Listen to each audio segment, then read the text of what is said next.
তিন জায়গায় প্রয়োজনে মিথ্যা বলা যায়।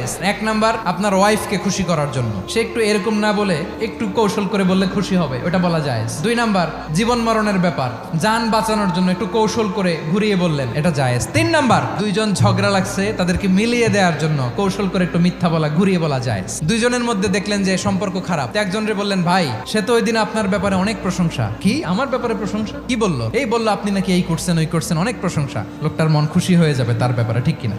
আবার তার সাথে যার ঝগড়া, ওরে যে বলুন, ভাই ওই দিন তো সে আপনার অনেক অ্যাপ্রিসিয়েশন করলো, অনেক, সে তো অবাক, কি রে বলে কি? এই যে দুইজনের ব্যাপারে দুইজনের একটু ভালো ভালো কথা বলে দিচ্ছেন, একদিন দেখবেন রাস্তা দিয়ে হাঁটার সময় একে অপরকে সালাম দিয়ে ফেলছে, সালাম দিয়ে বুকে জড়ায় ধরছে, আছে না নাই?